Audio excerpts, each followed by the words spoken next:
Good morning बच्चों। आज हम बात करने जा रहे हैं डिफेंस मैकेनिज़्म के बारे में, यानी कि रोग जनकों के विरुद्ध शरीर का रक्षा प्रक्रम, यानी कि defence mechanism of body against pathogens. और पैथोजेंस हम जानते हैं such as viruses, bacteria, fungi, protozoa.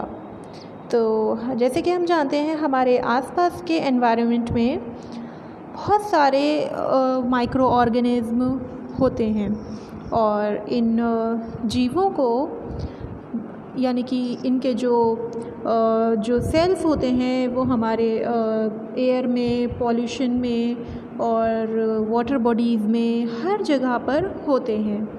और ये सभी जो हैं हमारी बॉडी पर अटैक करते हैं और हमारी बॉडी में एंटर करने की कोशिश करते हैं और डिज़ीज़ कॉज करते हैं। इसकी वजह से हमें रेस्पिरेटरी प्रॉब्लम्स भी होती हैं और स्किन प्रॉब्लम्स भी होती हैं और अदर काइंड ऑफ डिज़ीज़ भी हो जाती हैं। एनवायरनमेंट में डिफरेंट विषैले पदार्थ भी होते हैं, यानी कि पॉइजनस सब्सटेंसेस भी होते हैं जो कि हमारी बॉडी में बहुत डेंजरस डिजीज़ भी कॉज कर जाते हैं। इनके संक्रमण से बचने के लिए हमें अपनी बॉडी में एक रक्षात्मक विधियाँ, मतलब जिसे हम इम्यूनिटी कहते हैं, या तो डेवलप करानी पड़ती है या फिर हमारी बॉडी में नेचुरली डेवलप हो जाती है। कैसे होती है? ये जो हमारी जितने भी माइक्रो ऑर्गेनिज्म है या एंटीजन है, जब हमारी बॉडी में एंटर करते हैं फूड के ज़रिए, खाने के ज़रिए, पानी के ज़रिए या कोई भी ऐसी चीज़, या हमारी जो एनवायरनमेंट में अगर इसके सेल्स होते हैं तो वो हमारी बॉडी में रेस्पिरेटरी, यानी कि सांस लेने की नली से अगर हमारी बॉडी में चले जाते हैं या किसी और तरीके से चले जाते हैं, तो इन एंटीजन से लड़ने के लिए हमारी बॉडी में एंटीबॉडीज़ डेवलप होती हैं जो कि हमारी इम्यूनिटी को स्ट्रॉन्ग करती हैं। ठीक है, तो आज इन्हीं सब चीज़ों के बारे में हम डिस्कस करेंगे। और हमारे शरीर में संक्रमण से बचने के लिए प्रत्येक 3 स्तरीय सुरक्षा पाई जाती हैं, यानी कि 3 लाइन्स ऑफ डिफेंस सिस्टम पाया जाता है। वो क्या क्या होते हैं हम अभी डिस्कस करेंगे। बच्चों, जैसे कि हमने अभी आपको बताया, हमारे शरीर में संक्रमण से बचने के लिए, यानी कि डिज़ीज़ से बचने के लिए 3 टाइप्स के डिफेंस मैकेनिज़्म पाए जाते हैं, यानी कि रक्षात्मक स्तर पाए जाते हैं। पहला एक्सटर्नल डिफेंस, उसके बाद इंटरनल डिफेंस। एक्सटर्नल यानी कि बाहरी जो डिफेंस होता है, यानी कि प्रथम रक्षात्मक स्तर जो होता है वो एक्सटर्नल डिफेंस होता है। इंटरनल डिफेंस जो होता है वो जो अंदरूनी हमारा डिफेंस सिस्टम होता है, जब हमारी एंटीबॉडीज़ बनती हैं, वो इंटरनल डिफेंस होता है। और इम्यून डिफेंस जो होता है हमारा थर्ड लाइन ऑफ डिफेंस होता है, जिसमें हमारे लिम्फोसाइट और एंटीबॉडीज़ पूरी तरह से डेवलप हो जाती हैं। ठीक है, तो ये हमारे 3 लाइन्स ऑफ डिफेंस मैकेनिज़्म होते हैं, जिसमें से अगर हम first defence line of defence की बात करें तो इसमें जो होते हैं हमारी स्किन है, म्यूकस मेम्ब्रेन है, secretion of skin and mucous membrane. इसमें क्या होता है, ये हमारा प्रथम रक्षात्मक स्तर होता है, जो कि बॉडी का सबसे एक्सटर्नल जो पार्ट होता है वो स्किन होती है, त्वचा होती है, तथा अंगों के भीतरी स्तर यानी कि म्यूकस मेम्ब्रेन प्रथम रक्षात्मक आवरण होता है। और जो भी हमारे जो डिज़ीज़ कॉजिंग एलिमेंट्स होते हैं वो बॉडी में एंटर करते हैं और हमें कॉलरा जैसी, पोलियो, मम्स, मीसल्स और साइफिलिस और डायसेंट्री जैसी बीमारियां होती हैं। इनमें ये क्या करते हैं कि एक फ़िज़िकल बैरियर डेवलप करते हैं। हमारे जो डिफेंस हैं स्किन, म्यूकस मेम्ब्रेन, और ये एक तरह का फ़िज़िकल बैरियर यानी कि भौतिक अवरोध उत्पन्न करते हैं। जैसे कि त्वचा की अगर हम बात करें तो त्वचा हमारे शरीर पर एक रक्षात्मक आवरण बनाती है। ठीक है, और स्किन के जो आउटर बाहरी जो स्तर है वो हमारी हॉर्नी लेयर कहलाती है या स्ट्रेटम कॉर्नियम कहलाती है। स्ट्रेटम कॉर्नियम की कोशिकाएं मृत एवं दृढ़ होती हैं, यानी कि डेड होती हैं, और इनमें कैरेटिन नामक दृढ़ तंतुमय प्रोटीन जमा होता है। ठीक है, यह वाटर प्रूफ होती हैं, यानी कि जल रोधी होती हैं, तथा जर्म प्रूफ होती हैं, यानी कि कीटाणु रोधी होती हैं।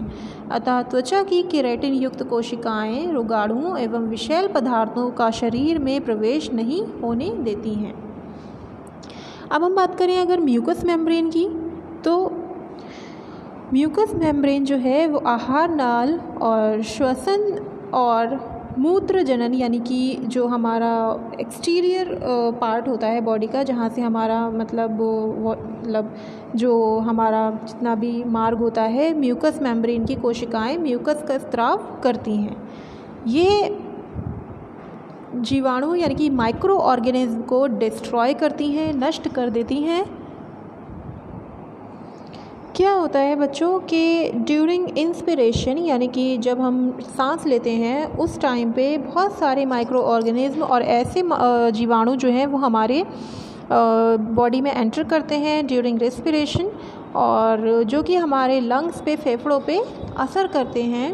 और वायु में उपस्थित जीवाणु नासाद्वार के महीन बालों यानी कि हेयर से बनी छलनी जो होती है हमारी नोज़ में, उसको वो वहीं पर रोक देते हैं। कुछ माइक्रो ऑर्गेनिज्म तो हमारे जो नोज़ में जो हेयर्स हैं उनके थ्रू ही वो एज ए फ़िल्टर हो जाते हैं, तो एक तरह की छलनी का काम करते हैं हमारे नोज़ में जो हेयर्स हैं। ठीक है। उसके बाद अगर हम आइज़ की बात करें, आइज़ जो है वो नेत्र गोलकों में कार्निका पर जमा हुए जीवाणु अणु ग्रंथियों के स्त्राव के साथ आंसुओं के रूप में बाहर निकाल दिए जाते हैं। यानी कि जो हमारे टीयर्स हैं जब हम रोते हैं, या हमारी आइज़ में जो वाटर होता है, वो भी एक तरह का डिफेंस प्रोवाइड कर रहा है हमें कि जो जितने भी हमारी धूल के कण और जो भी हमारे माइक्रो ऑर्गेनिज्म हैं वो आंसुओं के ज़रिए वो बह जाते हैं। इसीलिए कहते हैं जब भी कहीं बाहर से आएँ तो अपनी आँखों को अच्छे से पानी से वॉश करना चाहिए, ताकि अगर कोई भी ऐसा एंटीजन हमारे आइज़ में एंटर कर गया है, आइज़ के थ्रू हमारी बॉडी में एंटर करेगा, तो वो वॉश होके निकल जाए। ठीक है। और इसी तरह से कुछ और भी डिफेंस मैकेनिज़्म है, जैसे कि हम सेकेंड लाइन ऑफ डिफेंस की बात करें तो ये हमारे फैगोसिटिक वाइट ब्लड सेल्स होते हैं। वाइट ब्लड सेल्स की अगर हम बात करें तो ये क्या करते हैं कि बैक्टीरिया और अदर ऑर्गेनिज्म को एनगल्फ कर लेते हैं, यानी कि निगल लेते हैं और डिस्ट्रॉय कर देते हैं। इनका जो एंटी माइक्रोबियल एक्शन है वो उसमें प्रोटीन का फॉर्मेशन होता है, और ये एक तरह का इन्फ्लेमेटरी रिस्पांस देते हैं, यानी कि इन्फ्लेमेशन और इन्फ्लेमेटरी रिस्पांस देते हैं। इसमें क्या होता है कि जैसे कि जो इन्फ्लेमेटरी रिस्पांस की बात कर रहे हैं हम, अगर मान लीजिए हमारी बॉडी में कोई एंटीजन माइक्रो ऑर्गेनिज्म एंटर किया तो हमारी बॉडी जो है वो उसकी जो एंटीबॉडीज़ हैं वो डेवलप होंगी, क्योंकि उस एंटीजन से फाइट अप करने के लिए। अच्छा, उस एंटीजन से एंटीबॉडीज़ जब हमारी लड़ाई करेंगी तो हमारी बॉडी में रिएक्शंस चलेंगी, और इस रिएक्शन की वजह से हमारी बॉडी जो है वो अपना टेम्परेचर बढ़ाती है, यानी कि टेम्परेचर इंक्रीज़ करती है, और जिसकी वजह से हमें फ़ीवर आता है। तो fever is cause due to the forming of different antibodies to fight up from that antigen. Antibodies का फॉर्मेशन एंटीजन से लड़ने के लिए जब होता है तो हमारी बॉडी जो है वो रेज़ कर रही है अपना टेम्परेचर, जिसकी वजह से हमें फ़ीवर आता है। ठीक है। तो ये हो गया हमारा द इन्फ्लेमेटरी रिस्पांस डिफेंस। उसके बाद बच्चों स्पेसिफिक डिफेंस, यानी कि जो तीसरी लाइन है हमारी डिफेंस की, इम्यून सिस्टम ही, तो उसमें हम लिम्फोसाइट और एंटीबॉडीज़ देख सकते हैं।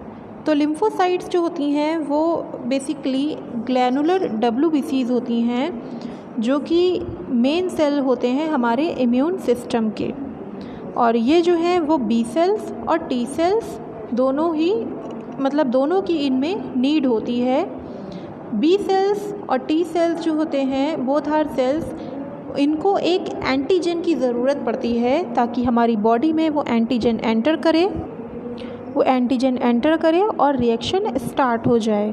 और ये दोनों ही सेल्स जो हैं वो स्टेम सेल से फॉर्म होती हैं, जो कि बोन मैरो में होता है प्रेजेंट। ठीक है। तो बच्चों ये थे हमारे डिफेंस मैकेनिज़्म, यानी कि इम्यूनिटी डेवलप कराने के लिए हमारी बॉडी में कौन से 3 स्तर होते हैं, इनके बारे में हमने बताया। तो अब हम आते हैं इम्यूनिटी की डिफिनेशन पे।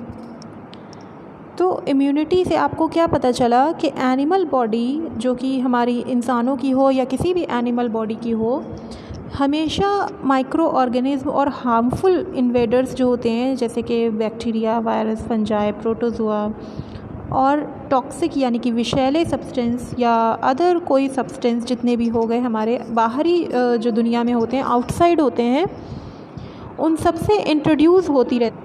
तो ये जो इन्वेडर्स होते हैं, ये जितने भी मतलब एंटीजन होते हैं, या तो ये बाहर से हमारी बॉडी में एंटर करते हैं या फिर हमारी बॉडी में कभी कभी ख़ुद भी उत्पन्न हो जाते हैं, बन जाते हैं, जो कि डिज़ीज़ कॉज करने के लिए रीज़न होता है। ठीक है, डिज़ीज़ कॉज करने के लिए होते हैं। और फिर हमारी बॉडी में एक इनहेरेंट एबिलिटी डेवलप होती है, यानी कि अंदरूनी एक सुरक्षा होती है जो कि हमारी सुरक्षा करें, जो कि हमारी बॉडी को रेजिस्ट करें इन सभी इन्वेडर से, इन सभी एंटीजन से, इन सभी बाहरी मतलब टॉक्सिन से जो हमारी बॉडी को डैमेज करें।